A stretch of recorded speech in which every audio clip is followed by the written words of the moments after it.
5, 4, 3, 2, 1. Good morning, Get Well Soon family. And happy Sunday. This is your host, Tyler Kidd. And your co-host, Angelina Mesa. And whether you're listening on Apple Podcasts, Spotify, Pandora, all the options we have for you, or you're watching us here on YouTube, hello, and welcome to the 5th, right? Wait, is this 5th? Oh my God. It's the 5th. I almost said the 4th. Welcome to the 5th episode of the Get Well Soon podcast, Why Does My Love Father Your Love? With guest Chase Hartnett. Hello. Happy second day of Pride Month. This is going to be our Pride Month special. So as always, we have the viewer discretion. Everything in this podcast and everything we talk about comes from a good place. It comes with love, no hate. We're here for it all. We're here for everybody. This podcast episode is brought to you from New Jersey Holistic Healing and Wellness. At New Jersey Holistic Healing and Wellness, they really strive to be the people that get to the root of your problem. Everybody goes through trauma. It just depends on, do you want to be a better person because of it? Here at New Jersey Holistic Healing and Wellness, they give you all the resources and the open ear to naturally get through things. There's no shame in getting a little help, no matter who you are. As always, you can scan the QR code that'll be above us, or Angelina. Not sure I'm going to put it yet, because there's 3 of us today, but it'll be there for you guys just to scan, put a little inquiry in, and check them out. But yeah, I can't believe it's been a whole month. I can't believe we're going now into our 2nd month of podcasting. I know. It feels like we just were starting, but we have Chase here, and because we have a special guest, it is time for our patient report. So this is Chase Hartnett. My bestie. His personality is funny, hardworking, loud, and sociable. And he's 26 years old. Getting old. Don't say that. Yeah, not yet. I'm like right behind you. You're 2 years. 2, and it's a big difference, I think. It is a big difference. It is, okay, because I don't want to offend you when I say that, but... No, like, that's what people say, like, oh, you're not that far off from me, but it's like, okay, but the actual ages is what matters. The age difference, it's not like it's like crazy, but if I think about now, 26, I better have a man. When you turn 25, everything about the way you feel is going to change. It's a midlife. Like, mentally, I think for the better, though, like, it's not a bad thing, but, like, mentally, 25 is a thing. Yeah. It's 100%. All right. Quarter life crisis. No crisis. No crisis. I mean, no crisis, please, for me. Parts of it might feel like a crisis, but that's just you overthinking being 25. I won't. I'm like, woohoo, don't overthink. I mean, I always say this. Everyone says 23 is the year everybody hated you, hates you, and 23 was the year that everybody fell in love with me, like on social media and stuff. Well, my Taylor Swift year 22 is exactly when we started the pandemic, the weekend of my birthday. Mm-hmm. So I went from my Taylor Swift year getting ruined to everybody hating me at 23. So good thing for you that 25 yeah. That's 25 and 26. So maybe 25 is going to be okay for everybody, but life just had to make up for your first years. It was like, damn, we fucked him. We gotta help him out. But yeah, 26, and your career is a restaurant manager, big time stuff. And when asked, sorry guys, my boobs out. When asked what his biggest dream is, he says to be a teacher, typically in high school, which props to you for that, because we talked about this. I could not be a high school teacher, especially if I had a student like how I was in high school. Throwing hands. But I feel like you would give me the vibes of like the movie Matilda. I've never watched Matilda. You never watched Matilda? And everybody has a problem with it when I say I've never watched Matilda. What is wrong with you? The double chocolate chip, double chocolate cake. What was her name? What was the mean lady? The big... I suck at, like, names from movies. And who was the movies. Miss Honeybee? Miss Honey? Yeah. Miss Honey. Miss Honey. You're going to be... That's, like, the vibe. Yeah. You'd be, like, the comfort teacher, but also get your shit done. Well, that's why I wanted to be a teacher. Mm-hmm. I like to help the teens, get through life, because not everybody's parents are the best. Yeah, emphasis on that. We talked about that. Episode 2. Were they actually a good parent? Go and watch it if you haven't. And also aspiring pop star. If you guys don't know, there was a period of time where Chase would come home from work every single day. And before he would talk to us, before we would do dinner or anything, he would, like that, go downstairs in the basement because he had a whole karaoke system in like bar area, and he would belt out his like favorite songs, the songs that he needed to get out of his head. That. Then he would, and his work stuff, then he would come upstairs, get a shower, and be like, hey guys. And we got a full concert every day after he was done work. And it was amazing. I love that. If I was really feeling myself that day, it'd be like the actual karaoke version too, so you just heard my voice. Oh my gosh. But that didn't happen every day. No, those are good days. So yeah, we have a pop star on. Our first aspiring celebrity. Ooh. All right. So now that we're through the fun stuff, our little introductions, we're going to dive a little bit more into who we have on the podcast. Mm-hmm. So what do you want to tell us about yourself? Any little, you could say like your upbringing, how it was for you, things like that. I mean, Growing up wasn't too bad. I do come from a single parent household, so there's that going on. But my mom played both really well. I grew up with my mom and papa, so my mom and papa are amazing. I lived in their house most of my life. I actually just recently moved back in their house. But growing up wasn't too hard for me, there was definitely, and I'm sure we'll get into that kind of stuff later, the biggest of my issues growing up were insecurities about who I was and stuff like that. Mm-hmm. But I came from a really supportive family, and I've always had supportive friends, so I never really had to feel that too much. Meaning when I did get over it and just talk about things or do whatever, I found that really it's in my head, most of it. Yeah. But getting back to the pop star thing or whatever like that, lots of things about my personality, growing up, I was in the window, we would have windows that went out like this, and I was standing in the window singing to the neighborhood. I was on my back deck singing with a microphone, and all my neighbors, even when I got older, said, "Oh, you haven't put in a concert for a while," because up until I was I had to be close to middle school. I was always outside, belting it out. And, there didn't even have to be music playing. It could have just been me singing, pretending there's music playing. Yeah. And I look back at that now, and I'm what was I doing? Because I know everybody on the block just hears, screeching coming from somebody's backyard. And there's no, music or anything like that. It's just that. So would you say that, music was a really big outlet for you? Music was a huge outlet for me. It's always been a huge outlet for me. Little gay boy in me, freaked out when Can't Be Tamed by Miley Cyrus came out. That was it brought something out of you. It brought something out of me because it's okay, that's a part of me that was still inside kind of. Yeah, so yeah. It's when it comes out, it's you just grab to that. So I think I escaped through music a lot because it's okay, the parts of me that I was insecure about, or, before I was out of the closet or something, those kinds of things, I could just live them through music. Yeah. Okay. Even if it's singing about a boy crush, I'm not going to go talk about boys with my friends because that's still not something I've maybe come to terms with, but I'm going to sing about that. So it's you being able to talk about it almost, even if it is just you screaming in the backyard to yourself and to your neighbors. Yeah, that was your therapy. Yeah, and when I was little, I used to play the guitar. Don't ask me to play a string of guitar now. It is not going to happen.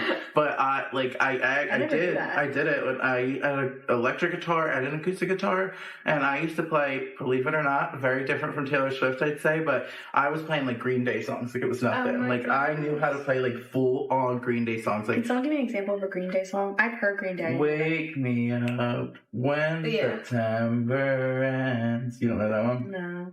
That's a big one. I feel that's one of the bigger ones. It is one of the bigger ones. So if you don't, if we played you, Green Day songs, I would have to hear it. All right. Put that on my to-do list.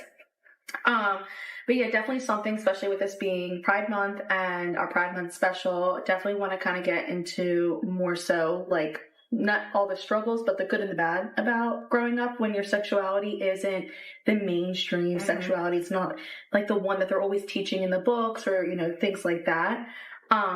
Would you say, I want to ask you, did you know from a young age on that you weren't attracted to females and that you were attracted to? I always think that's In short, yes. Okay. So yes, I did. But for me, it was a little bit more complicated than that because I kind of maybe knew I was attracted to males because things playing house with your friends. My mom owned a daycare growing up out of my house. And so we're playing with a bunch of kids all the time and playing house. And I'm always in those games, saying things oh, I call, we're playing pretend I'm Zac Efron's my husband, things like that. That was probably my first major celebrity guy crush was Zac Efron, and that's when I kind of realized. Yeah, that's a good one. But, in my actual life, I didn't realize it was different yet because I was younger. So I would still say at school, I had crushes on my friends that were girls, when really I didn't have a crush on them, probably looking back at it. They were just my closest friend at the time, and all other guys have crushes on these girls who they vibe with or whatever, right? So I'm oh, I think I have a crush on this person. So to me, it's yeah, because something in you is I'm playing house saying Zac Efron's my husband, and obviously that's a thing, but you don't know because it's not something I understood yet. And me and Angelina have talked about this off camera, where when you are a younger child, you're not, you shouldn't have sexual thoughts. You're not a sexual person. You're a child having fun. So for you to, when you're playing house and stuff, to be oh, I like Zac Efron, that makes sense because there's the debate, and we're not going to have it on here because I don't think there's no factual base to go off of, but they say you're born that way, things like that. Going off of somebody like you would say you were born that way. So it was showed, and in school, you're not Angeline was telling me that there's a school trying to push in 3rd grade. Oh, a very sexualized book. A very sexual book. And it's just like the 3rd graders don't need it because they don't have to, you don't need to be understanding where you want to stick your stuff at. But as long as it's an environment that if you were to be in school and you were to say in your class, like, oh yeah, like, I love Zac Efron, it would be a safe environment as a 3rd grade. That is what should be happening. I agree. And not pushing like sex on like young children. Because I think of my little sister who's in 4th grade. Like, she's so innocent in my mind. She shouldn't be reading a book about like intercourse. And why? And at that age, I don't think that, right, because there doesn't need to be a book about that. I think if anything, if you're going to push anything, it's just a book about acceptance. Yeah, for everybody. For everybody. Like, it doesn't even just have to be like, on sexuality. Like, just something saying you accept people for who they are. Like, there doesn't need to be anything beyond that at such a young age. There should be more love than hate. Yeah, just like loving everybody, stuff like that. But yeah, you were saying how your sister, I believe, so is your sister 9, 10, right? 10. I think Elijah's 4th grade. Sorry, because he turns 10. He's like a late bloomer. He had he came home from school one day, and Dominic is in the other room. So for those of you that don't know, I am the only sister to 3 brothers. I'm basically the 4th brother at this point. Yeah. So I'm doing my laundry, and my little brother comes in, and he's like, I learned something today at school. And he's looking at me, and I can already tell it's some shit. I'm like, oh, great. And I'm like, okay, so like, what'd you learn about? And he starts like going back and forth on his feet. And I'm like, oh my God, what did he learn? So I said to him, I was like, boobs? Why? That was my first thought. He was like, ew, no. I was like, well, you're like giving me the vibes that it's like gross or something. She was like, I learned about, and he starts to talk about like puberty, but like sexual puberty. And I'm like, first of all, how old is he now? 9. And this was last year, I think, or at the beginning of this year. So, and he starts talking about, not necessarily having intercourse or anything like that, but just about like general areas, which I understand, like, but I don't know if I think at 4th grade that he needs to be learning, like, I agree, because the way he's going to grow in size and stuff. So then I shoot him. I said, go to talk to your brother in the other room, please. Like, I don't want to talk about what's between your legs, little boy. Like, I'm so scared right now. I was so traumatized. And then this is an example of why we don't have this conversation so young.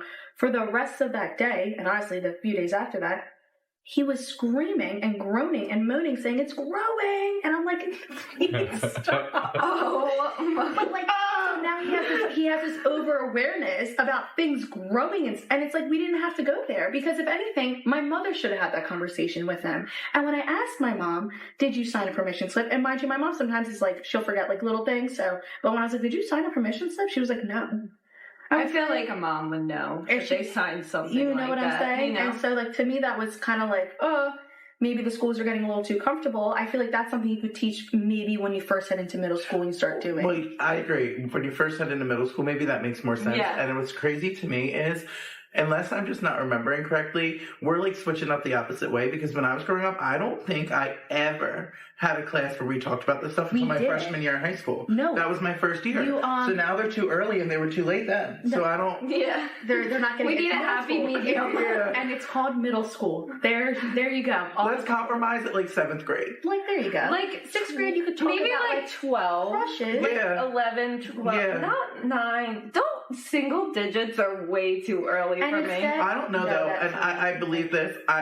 Maybe for girls at least, I do think maybe it needs to come a little bit earlier than that. Well, it has to because of her period. That's what I'm saying. Like, where guys, I feel like... But that's what I remember. 5th grade, we weren't taught... We were taught... Oh my God, can she talk? We were taught about like our cycles and stuff like that, and the fact that during certain parts of our cycles, if you're having unprotected sex, they had mentioned that in like 5th grade, but then it wasn't really touched upon. Well, in our school, they needed to. Well, unless we wanted pregnant 6th graders. Like, well, I think... Well, we did have... We had close to it. So. No, there was pregnant people in middle school. Oh. Yeah, but not 6th grade. We had someone We're not pregnant. that crazy. We had someone pregnant in 8th grade. Yeah, that's what I think it was. Actually, it was 8th grader. Yeah. Mm-hmm. And which is crazy. It is very crazy, and I hope that all those people that had kids that young were able to like really get through that and be okay. But let's be realistic, you should not be having kids in 8th grade. No. Just, you're not, nobody, you can be as perfect as possible, you're not ready for that in 8th grade. Especially if you're still going through school and stuff. I couldn't imagine going through like high school and everything now with having a kid since, 8th grade. No judgment on that, but realistically. Yeah, it's hard.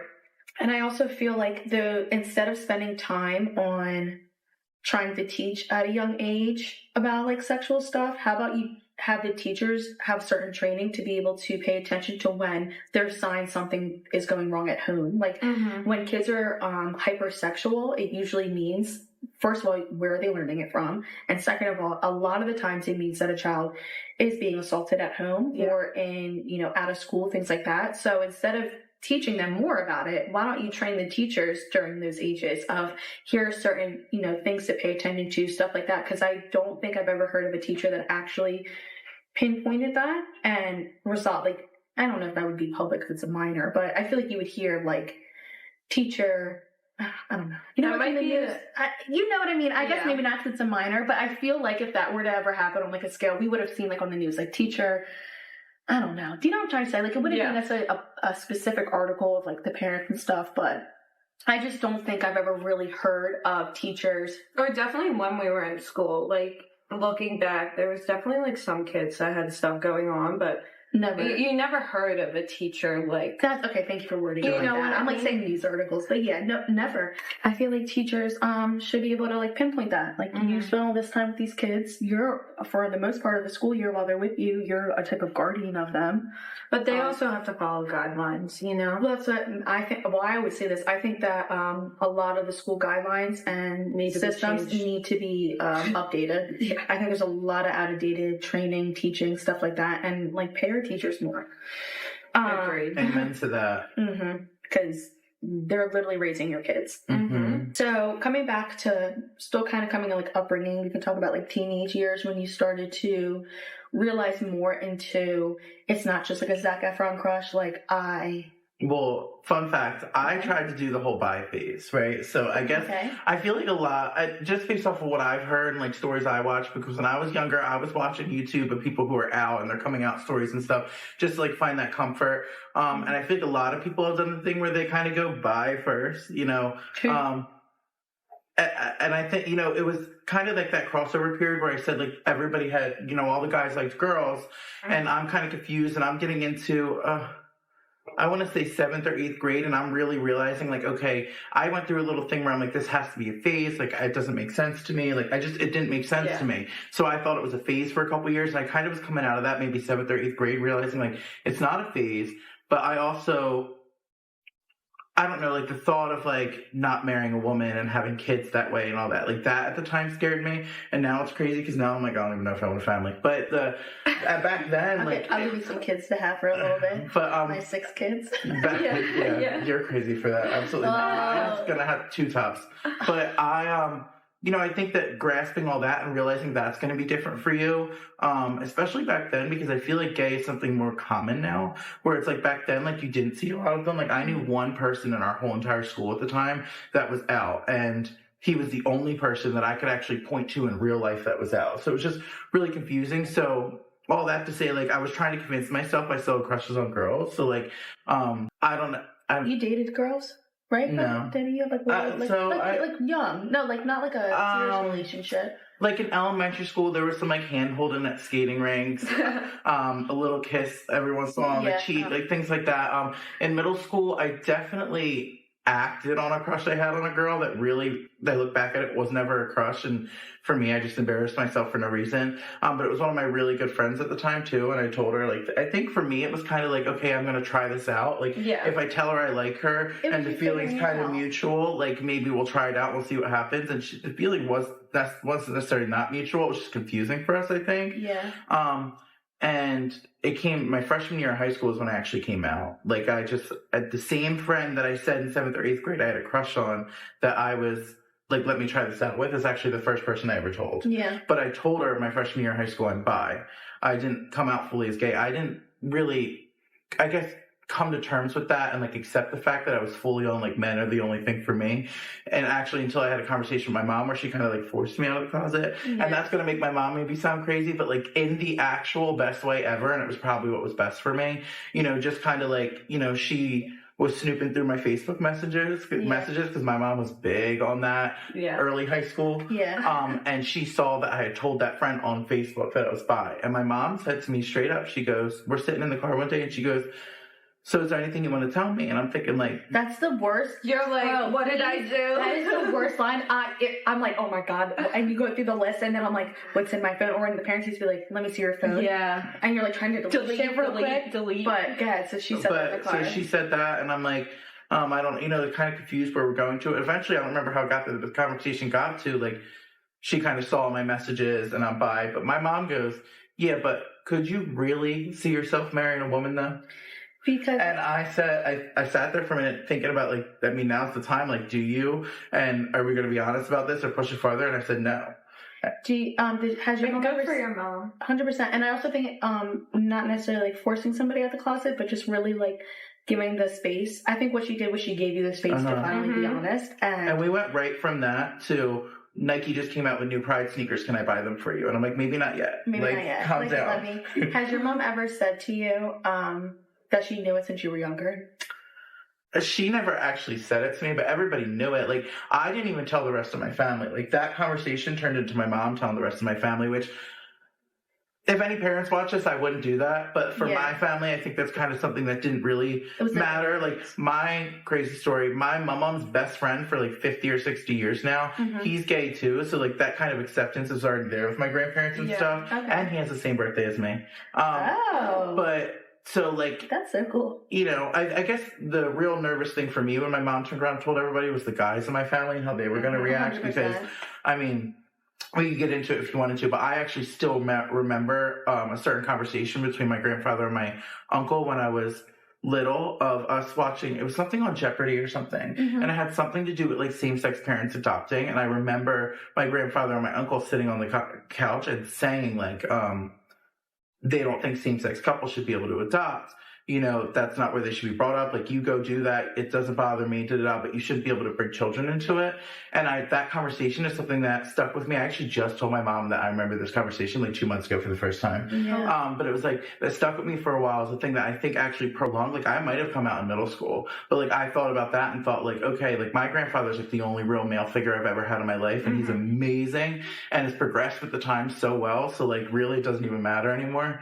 But I remember thinking that and thinking like, is this going to affect my relationship with him? Yeah. I wanted to point something out about that when, and we can use the example of your grandfather and your uncle, when they have that perspective or opinion, and your grandfather proves this, they see that, and at that time, same-sex marriage isn't as open and it wasn't even like really legal yet at that time. Legal, right? Like this is when we were little. So for two men to see that, they look at that, it makes them uncomfortable. So their immediate opinion reaction is no. Does it mean that the same-sex marriage was actually wrong? Absolutely not. And does it mean that your grandfather, and I don't know which uncle it was, but I can speak. He can piss off. So I'm going to speak on your grandfather. Now I know which uncle it is. For your grandfather, it doesn't mean that he was a bad person. It means he saw something, it confused him, it's not normal, so it's a no, versus now it's become more common, there's more education about it, and your grandfather has progressed. I wouldn't think that he would say the same thing. And that happens with a lot of things too, when it comes to when people are like, that's not right. Is it actually not right, or are you just uncomfortable by it? Yeah. So I wanted just to point that out. And I also think that shows too that some people kind of like on, I guess, our side of things, right? The people who are a little bit more progressive with stuff like that, also like giving the patience to people who are from a different time 100%. Or different area or something. Like there are a lot of people that'll come around, but you need to give them the grace period. Like maybe the first time you come out to somebody or you talk to somebody or you start to bring up these emotions or feelings, they do have a different reaction. Like give them time to let it sink in because it might be new to them, and that's okay. I always say create the space. Make sure you can't judge somebody if you're not creating a space for them to, like how your mom did, to allow the space for, I mean, there's things that my grandfather, and anybody who knows me knows, like my grandfather, when he goes, I'm out of here. I'm going. It's a double casket, maybe a third for my grandmother if she wants to come with us, and you can bury me alive, because that's how big of a role and of a a person he is in my mind. And things with social media, when I was first doing it, absolutely not. When I didn't want to go to college, there were so many things that, and this doesn't have to do with like sexuality, but there was a point in time where I'm thinking of the YouTube thumbnail that I used for the video when I painted the rainbow on my face. Do you know what I'm talking about? And I don't remember the thumbnail. So I made this YouTube video back when I was doing YouTube, probably like 2018, 2019. And I never like mostly spoken about this, and I talked to Angelina about this. I love men. Smoochy, let me climb you like a tree, babe. Like, oh, love. But is there women that I'm like, oh my God, you are gorgeous. Yeah. And like, I want to kiss your freaking face. But it teeters because I don't know. And so there's other parts of that. I'm like, a little spooky, scary down there. But when I was probably like 18, 19, there was this pressure of, okay, I like guys. I like guys. I knew I liked guys, but I'm like, well, what is this with females? And I had hooked up with a few females at that point, and I was like, I don't know. I had made this YouTube video, and I came out as pansexual, which, and this is why I have maybe like a little issue with labels and stuff like that, because the only reason that I think I even came out with that label was when I'm looking at straight women, okay, well, I don't check off in this box because I do like females to an extent, but then if I go to bi, well, I'm not really fully into females. It's not like every female gets me going, so then I have to go to another label. Well, I would hope not every male gets you going either. No.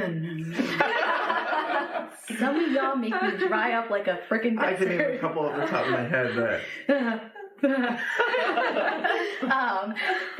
and so then you jump and you go through all these labels. I remember sitting there on my computer and just reading all the labels and be like, all right, I don't fit in this one.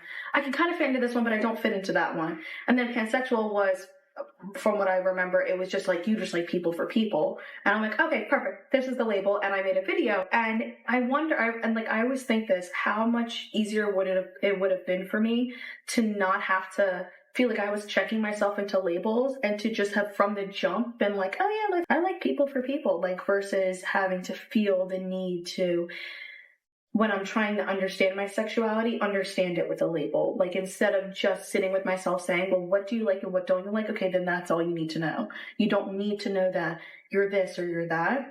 I think a big thing about it though is like, when we're talking about like sexual orientation, like it's actual sexual attention or attraction too. Like it's like, you know what I'm saying? Like what are the odds? Like you might think women are pretty or whatever like that. Like I do too. They're gorgeous. Like that's a hot girl, whatever. But it's like, there's never going to be a sexual attraction to a woman for me. Yeah. Do you know what I'm saying? So I think that's also the difference with those kinds of things. Like there's people who I like people, like for people, like I'll do whatever, like I'd be with anybody, but that also might be somebody who's not very sexual. So the sexual orientation doesn't really apply to them. I would ask you both, would you honestly say though that, so for instance, the label pansexual is when you just like what you like. Yeah, you're down for it. Yeah. Well, I don't know. Well, I don't know, because I honestly believe if you're using like a sexual orientation label, that's something sexual. Well, so it's like... True. Yeah. Okay. Because if it wasn't, and that's how we were living life, like I'd marry Marissa tomorrow. Well, but she's got girl parts, and I don't do this. So, okay. So I get that. What I was going to say prior to what you were saying about that was, wouldn't you think actually naturally everybody is just attracted to whatever they're attracted to? And that doesn't mean you have to be attracted to everything, but like me being attracted to men mostly, and sometimes a female might catch my eye, is just the same as, and not like by gender, but just the same as when you see a certain guy that you like him, a certain guy you don't like him. You like men, straight, correct? Yes. So I don't want to use the label, but it's only meant for you. Well, girls are hot, but like I would never. We talked about it. Yeah. I could never. I mean. Amen. I could never. Coochie. Just like I started a rumor that I did in high school for a little bit, but I did. Just like a little cover story. Uh-huh. Yeah. There you go. A little cover story. I would love to say with who too. I wasn't really a cover story because I was already out. It was like a joke, and people actually started believing it and asking me about it. Of course, because it's high school. Yeah. So it's like, But what I was trying to say was that, like, when it comes to sexual orientation, at the end of the day, we all are just attracted to what we're attracted to. Kind of like this, like... Well, I know some people that are in a relationship with another... She's in a relationship with another female, and she's like, if we ever broke up, I could never date another female. Like, she's the only one I'm attracted to. Well, I've been the gay guy in that situation where the guys have never been with another female, and I could say, like, for the person who's actually gay in that relationship, you're just making them insecure. Leave them alone. What do you mean? Like, and that's crazy. It's my relationship now. But like, meaning, like, I don't know, like, that, at least for me, and maybe it's because the type of guy I've always been with has been somebody who's insecure about their sexuality, or, I'm the only guy in their life and have been, whatever the case is. But, like, it unlocks this whole other level of insecurities that you're taking to your other relationships, because you're always going to wonder, like, is the reason it didn't work out with us because you're not into me for that reason? Like, do you know what I'm saying? Because that's giving very much, and it's not for everybody. Sometimes you might just actually bond with somebody that much that it creates a sexual attraction. I know that's a thing for a lot of people. Like, building the connection is what creates a sexual attraction. So that can very much be I think that's what it was, because they have been together for, like, 6+ years. But for my insecurity, sometimes it turns into, like, was I just a base? Like, you got that out of your system. Okay. And now I'm going to carry that to my next relationship. Like, which is toxic for you, and then, like, that brings. But at the end of the day, that also, like I said, comes down to you just being into what you're into. Like, it's not good for you, for a guy. And you knowing what I'm into, I bring that on myself. He likes the challenge. We'll say that. But I'm just like a man, and so many of the people who are into guys around here don't act like men. So, and I don't judge anybody who wants to live their life that way. Like, don't get me wrong. It's just not your preference. I throw on the nails sometimes too, and I carry purses, and I do the whole thing. But it's like, I like a man. You don't like a feminine man. That's fine. Yeah. That's or a feminine. But something that's always partner. Really interested me about it, I guess, to think is, like, I would never find, no matter how masculine they look, like, a more masculine woman, maybe, that, like, or whatever like that. Yeah. I never find that attractive. It's just not your preference. But it's just crazy to me, because some, like, it's very similar. Yeah. Some manly women, I'd be like, because, like, but then you don't got the best of both worlds, because you don't. And then, this conversation could take us into a whole section, and I don't want to go there. Come on. Yeah, no. That, because where that was just leading, I could just, I'm like, what am I about to say? You're tight. Like, past tight, we'll say. Like, past track history. I mean, we don't have to go through the track history. My boyfriend right now is kind of lining right up with it. You think so? I don't think so. Maybe we're talking about something different then. I'm talking about, I won't have to put this in. I'm talking about when you go for guys that are, like, straight. Yeah. Yeah, but he be holding your hand in the mall and all that. Yeah, but I'm the first one, and up until me, I don't even think it was a thought in his brain. But that's what I'm saying, where I think... But maybe... that's where I think, like, okay, we're talking about that bonded, like, connection that builds it. Like, I think we're at where we're at right now because we started just hanging out innocently, and it actually built a really strong connection that just led to something else. I don't think there's anything wrong with that. I do too, but I was just saying that because it's like he very much fits the track record. And what were you going to say? No, I was going to say maybe that bond really made him understand, like, oh. I find that more... if I was you, I would feel special. Okay, it's special, but also, and I think it makes the relationship to me more beautiful because you're not having this relationship just because you guys are two horny people. Do you know what I mean? Yeah, I agree. I think that something from my traumas from growing up the way I did, like, at least, like, being gay or whatever, and the relationships I've had, which you know all about all that stuff, with men like this in the past, though, is that I'm trying to experience it right now as a beautiful thing, because it feels realer than they've ever felt, and, like, his feelings, like, they feel real. Like, I'm not really second-guessing how he feels for the most part, but I carry so much insecurity into the relationship, and that's where I get a little toxic from... Good for you for awareness. Relationships that... I've got into like this before, like how they've actually ended up. So it's like, I might have felt at that time, like, okay, this connection, like, obviously they want me because we had this strong personal connection and it just kind of evolved into something, but that's not what it ended up being at the end of it. Yeah. And I try and leave that behind because every person is like, it's a new story. Like, it's not, I don't need to carry that into this, but it's like, it is something that plays in my mind, and it's something I've had to be open with. So we've had conversations about our past relationships and how they've ended, and like the guys I've been with or whatever, because I told them, I was like, you need to understand understand where the security comes from and why sometimes it takes an extra level of reassurance. Like, because I've been through this before and it ended terribly. Like, yeah, but that's good that you're comfortable where you can have that open relationship and be like, I was in a, like, past toxic relationships. So this is why I'm feeling that way. And that's like a step, and you should be proud of that, because that takes a lot to open up about your trauma in the past with relationships. 100%. And I think awareness and communication go a long way. And well, my last relationship just taught me, like my last actual relationship, I guess, just taught me that it's like there's no room for any BS, kind of. It's just kind of like we're going into it open, honest.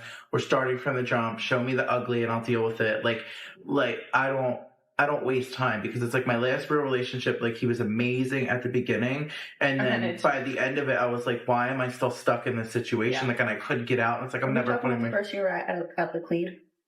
Yeah, okay. I guess. Yeah. Okay. Like the beginning of a Cleed. Yeah, very beginning. I just wanted to make sure. We're going to go into our Would You Rather segment, but one other thing I wanted to say is that I, not only as your friend, but as somebody who has a brand that is all about bettering yourself and things like that, give you a silver lining of the fact that you are now, if you're aware of it, using, I say, when you take your traumas and you turn it, okay. I always say that when you take your traumas and you use it to make yourself a better person, a better partner, a better parent, whatever, it gives you more power than the traumas. So for you to sit there and be aware and decide that I don't want to be toxic, let me actually give this a healthy shot, doesn't mean you're going to be perfect. Nobody's perfect. You won't be perfect till the day you die, you're still not perfect. So for you to sit there and be like, okay, well, I want to be able to communicate. I don't want to do my toxic behaviors. And when I am having toxic behaviors, I want to sit here and talk about them, and using your past traumas to push yourself to give yourself, and you're owed this because you deserve real good love, like genuine, public. I'm not scared to say that I'm in love with him and I love being attracted to a man and stuff like that. I just think you deserve like a good little round of applause for that. You do. For that. Because I've been your friend since we were younger, so just see your growth in that is amazing. And it feels different this time, because this time I've gone into that with that, and I mean, like, when have I ever brought a friend around, or a guy around friends like that? I was shocked. I walked into Mama's and he came out of the pool house. I was like, oh boy, here we go. And at this point, I think he's hung out with Marissa like 3 or 4 times. Mm-hmm, so he was at Jen's on Sunday. So welcome to the segment, Would You Rather? And Angelina's going to kick it off for us. All right. So when you meet someone new, would you rather be asked questions about yourself or the one that asks the questions? I know that answer so fast. Because I'm 100%, I want to answer the questions asked. But not because I really want the conversation to be all about me, but because I'm not really good at that at first. Like, I am shy at first. Yeah. And then, like, once I feel comfortable, I'll come out of my shell or whatever. But it's just hard for me to think of them, like, on the spot, like, really asking questions, trying to get to know somebody. I also, I need to know what type of time we're on. I need you to set the mood, set the level, like, because I can ask you I can ask you. But are we talking about the same thing right now? Like, what's the comfortability level? Yeah, like, I agree. I would rather, and I do this, and I talked about this in the episode with Raph last week, 2 weeks ago, where, lost the train of thought. Roger, zoom in. Zoom in, Roger. Jesus. Oh, Roger. It's our insider. Guys, when I first start talking to them, always say they can't read me, which that's fine. Mysterious. Yeah, have that wall up. But, I mean, at least this time around or whatever, I've gotten a couple times where he's like, I feel like you don't want to be with me. And I'm like, no, I promise I do. Yeah. I'm just like, give me a couple minutes to get into it. What I always say is it's the level of security that you feel. Like, once somebody is, and it doesn't happen like that. I had said, relationships take time. But when you, regardless if it's an introvert, if it's somebody with traumas, whatever, all human beings want to be loved at the end of the day. Yeah. We all want to be loved. We all want to experience love. When you give somebody the full space and they feel fully secure, that is when you get the full person, and you'll get all of the, the things that were being kept behind out of a safety wall, especially people who have more relationship trauma than the next. Yeah. Which I think that there's nothing wrong with that. There's nothing wrong with saving a little bit of yourself for when you're feeling fully secure and safe. Well, I got all the relationship trauma that you could ask for, so good luck anybody that has to deal with me.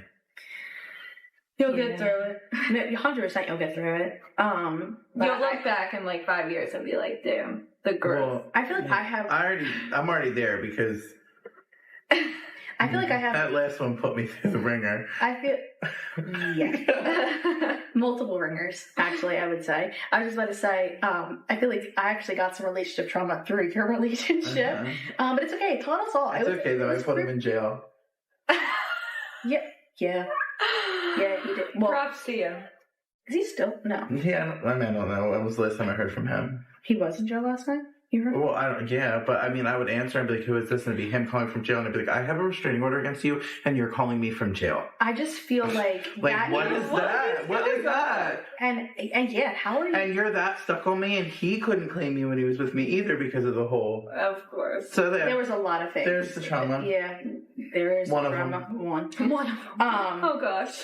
Yeah, like, leave my friend Chase alone, you little confused boys.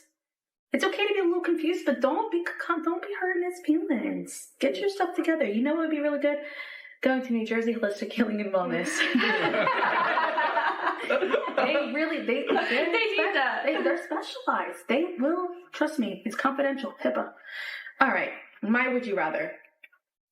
Would you rather live in a world where everything, down to like legit everything, is labeled and categorized, or live in a world where everything is open to each individual's perspective and opinion with zero labels? Well, I hope we all say the same thing. Well, I don't think we're gonna. I think I'm saying the first one. With all the labels. I can't do the unorder of everybody's perspective and opinion. Like, there needs to be a limit to that. I agree. A limit as in, like, can you give an example of what you mean by that? It's just crazy because I read this yesterday when you sent it to me, and I thought of what I was going to say for this one too. I don't remember, like, out there. But I don't, like, everybody's perspective and opinion. I don't know. Like, there's some things that kind of just need to be set in stone. Like, this is what it is. Like, I just, it's already, we're not even in that world right now, and it's getting too messy. What do you mean? Where? Like, okay. Where you lose. Well, I think it's. I said before, and I don't know, where sometimes, like, that's not really the same. I was going to say individuality, but that's, like, with inclusivity. Well, I don't even know what's that. Like, to me, like, I think order is the right word. And I think that that's maybe making it sound a little bit more extreme, because I'm not saying, like, oh, we're marching down the street to do this. I think that what I don't like is, like, just how hardcore labels are taken, or how, like, it has to be black and white. If words that we use as labels in society were used more as in order to give an example, or because labels do, we've talked about this before, labels do help you have a quick, simple understanding of something and things like that. But I also think that, for instance, I saw this guy on TikTok. He was on a podcast episode with the girl that be eating up all the guys on TikTok. I don't even know her nationality, but she's known for, like, when, like, butt kicker, well, whatever dude. That's not his real name, but that's what everyone's calling him. Butt kicker, the guy that just gave that speech. Yeah. She, like, so, like, people will say, like, what's your whatever, and she'll go on TikTok and she'll rightfully, like, chew him up, spit him out, be like, this is why you think that you're an insecure man, whatever. She had this podcast and she had a guy on and a man on, and I don't know what his pronoun, I don't want anything like that, but he was in, not like a dress like how I am, but it was definitely, like, you could tell it's from his culture, it's from, what his religion is? Not religion, just like, we'll use the word culture. Yeah, culture. And he was saying that in his culture, up until when society kind of made it like a thing or whatever, there really was no labels. It was kind of, you're a good person, you're a bad person. You wore what you wanted to wear, and everybody just looked at you like, oh, okay, cool, that's what you're wearing. You loved whoever you wanted to love, okay, whatever. And it wasn't like there wasn't even a heavy labeling of like he, she, things like that. It was just, what's your name? And, like, whatever your name was, like that. Didn't he wear the dress because of work? Didn't he? Oh, yes. And so something else too that he was saying, where, like, people will see like men in type of like a flowy, even like a two-piece or whatever, where it kind of would resemble in nowadays modern times a dress, was actually so they would be able to work and move easier, be able to move their legs quicker, stuff like that, versus having like tight pants on. So something I took from that, what I thought is just like how he said, like, in his culture, it's very freeing for everybody because you're just you. And when you go to have a conversation with somebody and you want to use a label to help describe things, that's fine. But they don't use labels to, like, I guess, an upbringing, to describe necessarily, like, exactly who you are, things like that. I don't know. I just thought it was an interesting take. I agree with that, and I like that. I think, though, the issue with all the categories of like what you wear, what you do, or whatever isn't necessarily the issue of the label. It's the issue of the way people. We use it. Like, the people are the issue. Like, I think you can be a guy and wear a dress every day if you want to. Like, you know what I'm saying? Like, okay, in my category, I identify 100% as a male. That's what I want to be. Never in my life if I wanted to be a girl. Yeah. Like, that's not, but it's like, that doesn't change the fact that sometimes if it matches my outfit, I'm going to throw those press-ons on, or that I have a huge purse collection, or my favorite color is pink. Like, and I've never ever struggled with that being a thing. Like, I've always felt okay with the fact that I can say my favorite color is pink. Every shade, give me that. Yeah. Like, I've never had a problem with putting those nails on and going to that party or out to dinner or whatever. And it's like, to me, that's fine. And I can identify with the label as male, and anybody else should be able to do that if they want to do that. I just think the issue is like, the pressure. Really, the pressure is and this isn't as easy for everybody, I know it, and it took me a long time to get here, but like, the pressure is you caring too much about the opinions of what other people think 100%. You should be as that. Like, if you wake up every day and you say, I want to be a boy, but today I want to wear a wig to my ass, then you do that, and you know that you're a boy and that's what it is. Or if you wake up and I'm a girl, like, whatever it is for you, you need to stop reading into what other people's opinions are, because if they're not in your life and it's not somebody who's part of your support team anyway, like, I don't think it really needs to matter for the most part. Like, there's some situations where that changes, but it doesn't need to matter. Like, I've been bullied for all kinds of things. I've just ignored it. Like, there's been times when I was younger where, like, because I act like a girl or whatever, like, I couldn't walk into a store. Like, there were certain people who were in my hometown, like, if I walked into a store and they saw me, they're yelling things across the store. Not, like, randoms, but, like, people I knew from high school and stuff like that, making comments. And it's like, that's their insecurity and their issue. Yeah. Like, I still know I want to be a boy, even if you're yelling at me, I'm a girl from across the thing, and get this, and that's not how you're supposed to act. It's like, it doesn't need to bother me. I can walk out, get in the car with my best friend, leave, and not think about it in 5 minutes. Yeah. But I Which is good.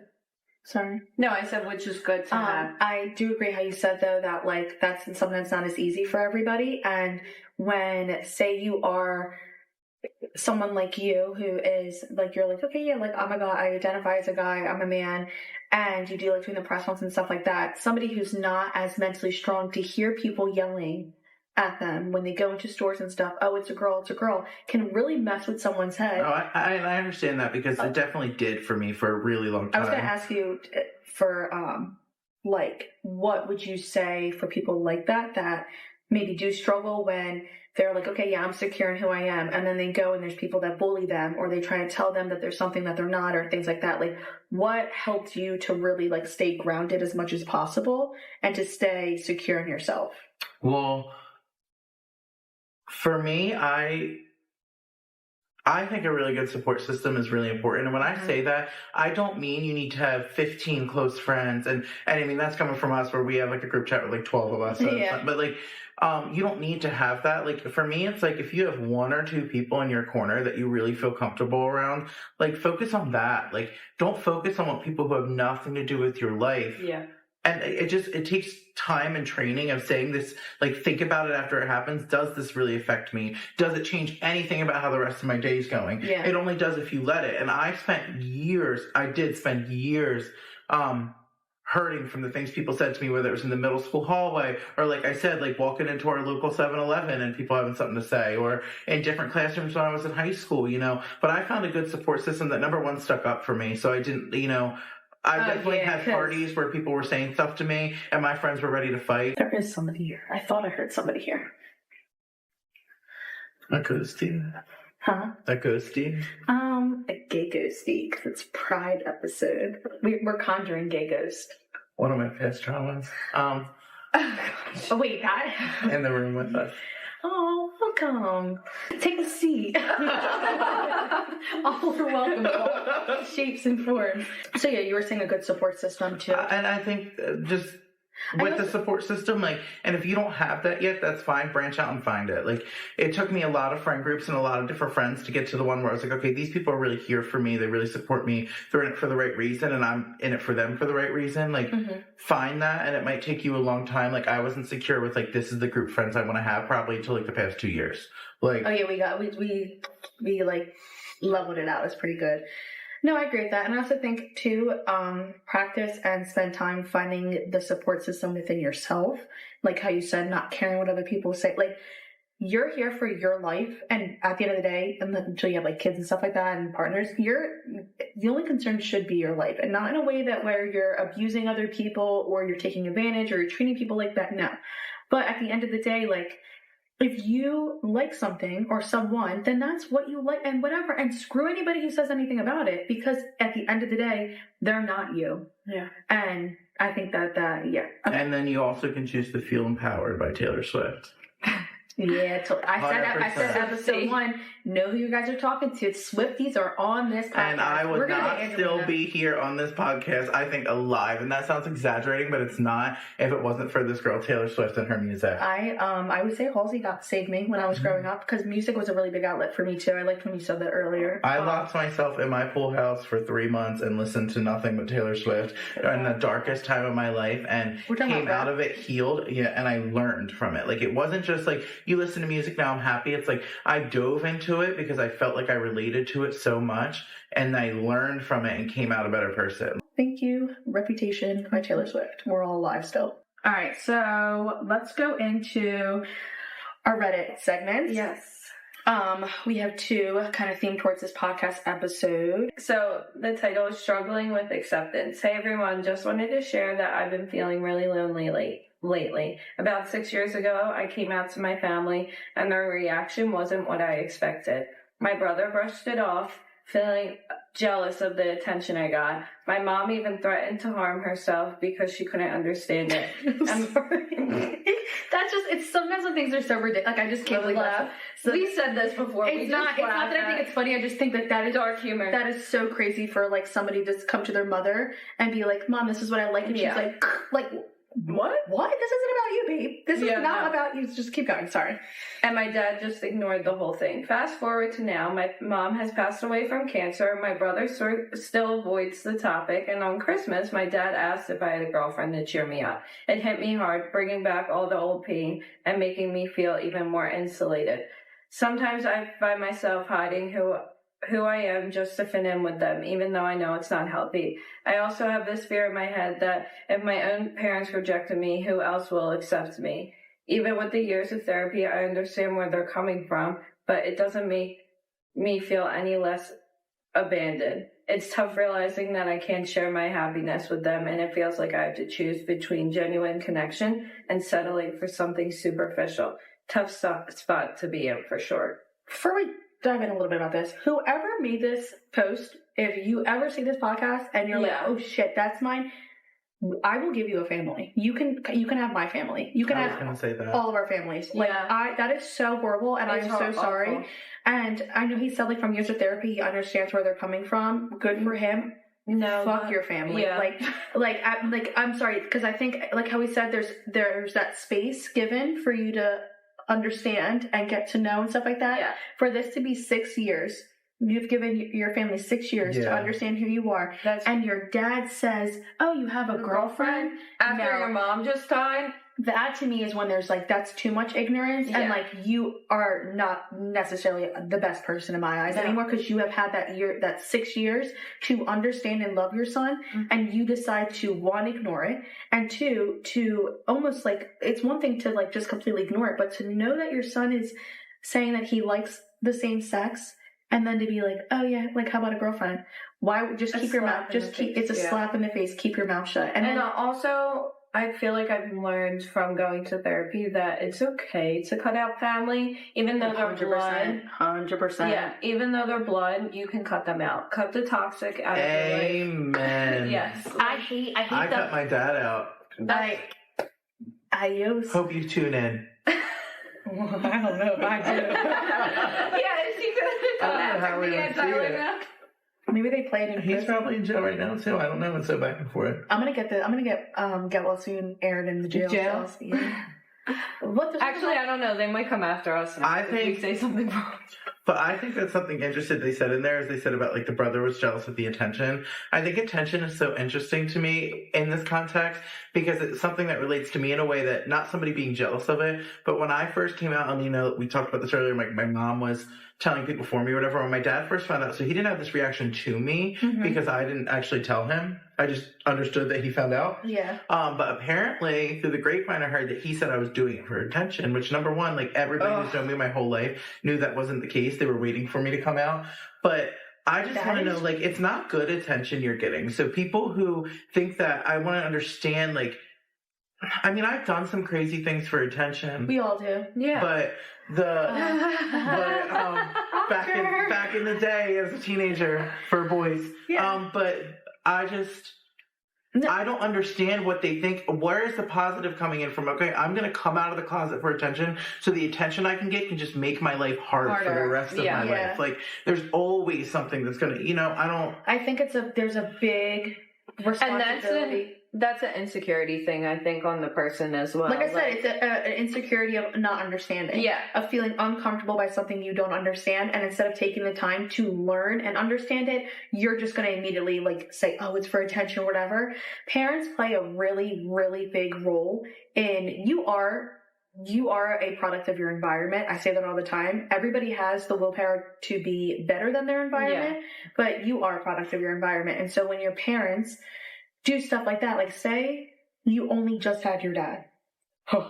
Say you only just had your dad. You didn't have mom. So no parent. No parent. and say you didn't have your mom and you didn't have mom and stuff, and the only person you could have came out to was your dad, and that was his response, you would be a whole different person today. Yeah. And it's just that little thing. So when I say that there's certain people who should maybe spend a little bit more time working on themselves before having a kid, that is why. Don't let your insecurities and your trauma and your confusion make your child's life worse or make your child's life even more confusing. And if your child comes to you, I'm sorry, I don't care what your belief is. If the person none of us asked to be here. Our parents brought us in this motherfucker. If your child comes to you and they're like, listen, like, I'm confused or this or that, everything that you have in your mind should go out the window and you should enter into a space, okay, let me try and understand where my kid's coming from. And it blows my mind as a mom now, even like raising my siblings before I had my daughter, I was like a mother figure to them. Like, I could never imagine just like blowing off their feelings, like, and or who they are. Yeah. And it breaks my heart, like, that people have gone through that, because I just don't get it. Think about who you're having kids with too. Like, we have an old friend who was with this guy years ago, and they ended up not working out, thank God. And she is like one of the most accepting, loving people I know.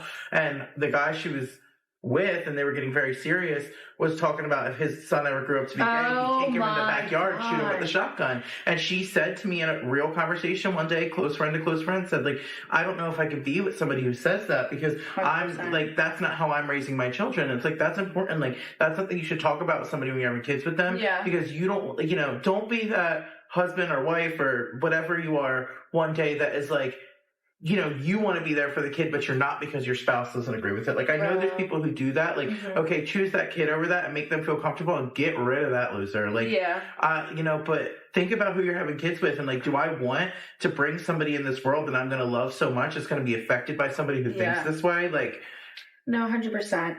And I don't want to cut off the topic, but we'll have to this is one of those conversations that could keep multiple episodes. We're going to do my anonymous submission and then go right into Peek and Pick, kind of wrap up. Angelina has nursing school to go to, our little nurse. Help me. Blink 3 times for help. It's titled, but I'm not laughing because I think it's like, there's humor in this. I'm laughing because I'm just laughing. Okay. I'm a lesbian. I'm a lesbian and I fell for a man. Has this happened to anyone else here? I'm 30 years old, female, and I've only liked women for a very young age. I've never had sex with a man, never wanted to, never touched a man's tool, Never been attracted to a man in any way. She's at that John. Anyone who knows me would laugh really hard if they tried to even imagine me with a man. Well, recently I met someone and it felt like we've been together for ages in a previous life, and we recognized each other instantly. We looked at each other, we laughed, and we said at the same time, "How are you?" Basically, she goes on just to say that they met and they clicked. 24/7, deep conversations at night, so many things in common, crazy coincidences made them close. They hadn't had any romantic conversations. He was a straight man, she was a lesbian, things like that.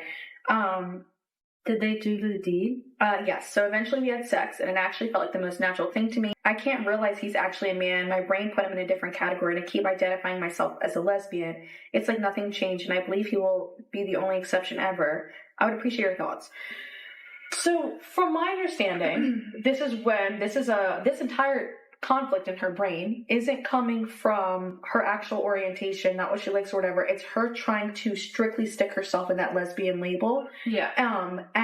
But instead of being just like, well, one, throw away the label. You don't have that issue that you're talking about right there, because you're saying you're struggling to stay lesbian when you are, from what I'm understanding, you said this is the person you've been looking for, and you are completely head over heels for a man, for his physical appearance, for his mental, all that other stuff.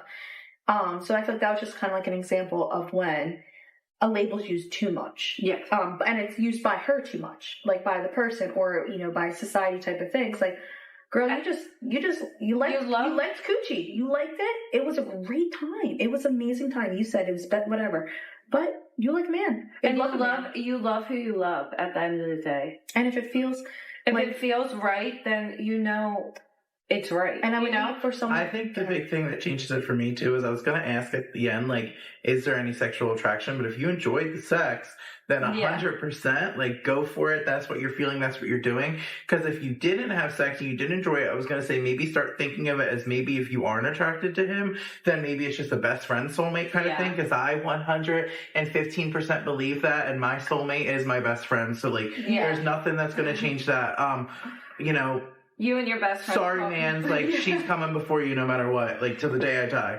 Yeah. But that sexual attraction changes everything, kind of like you're feeling it. This was a really good episode. Yes. Thank you for feeling comfortable enough to come and talk and like open up about your life.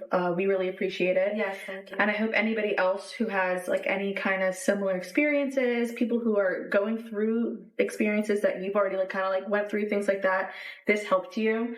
Always feel free to reach out to any of us. Mm-hmm. Chase would probably answer most of you guys, but I'm speaking about the Get Well Soon podcast, me, Angelina, our profiles. If you ever want somebody to talk to, if you ever want some resources for some extra help. But let's wrap up with Peek and Pit. And you know how to do Peek and Pit because our friend group actually inspired this. So what is your peek and what's your pit of like the past week, this episode? This week. My peek is definitely, I'm still in like the honeymoon phase of a relationship. So like ending every night there, like it's been really nice. Just really excited. It's the most excited I've been about a guy, actually maybe ever. So that's the thing. That's my peak right now. That's been my peak for the past couple weeks. Pit. Life hasn't been too bad recently, and I'm gonna say Pip. And anybody who is watching this and works with me, I'm super excited to get back into it. I promise. But I have had a couple months off because my job has been renovating, and I've only done like little work here and there.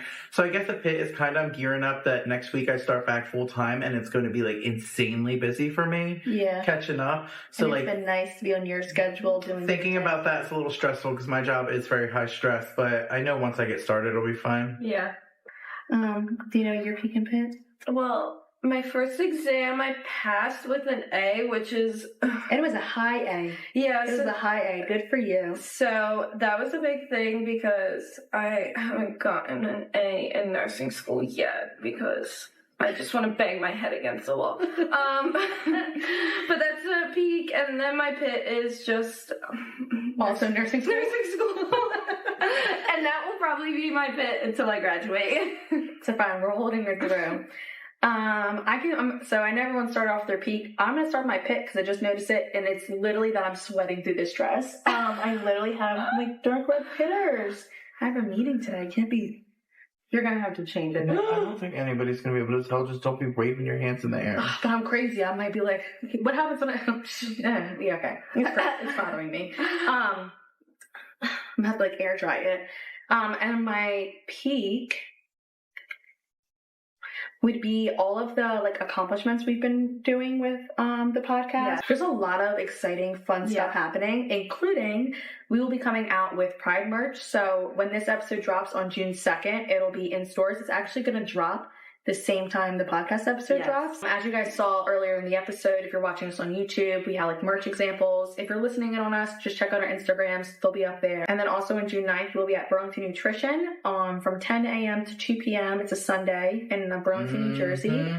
Doing a little Pride event, little Pride pop-up shop. So come out and see us. Yes. We'll have some fun stuff for you. There's going to be vendors and stuff like that. So definitely some fun stuff. That's my peak right now. And also I had someone else message me again yesterday just about like how podcasts and talking about things has really helped them. And it was a guy. So I felt like that, usually you don't get that much from men, at least from my experience. And I'm happy that the podcast, a big goal for the podcast was for it to be 50-50 for we want it to be fit, like when you look at analytics, but we want it to be just as much for females as it is for men, males, and everything up and above and all around and in between. So I'm just glad that it's working out that way. Yes. We will see you guys next Sunday. I love you guys as always. Well, we love you guys, not just me. We love you. Chase, do you love them? Yeah, definitely. All of them? All of them. Why? You have to love the haters. Why? Who's watching?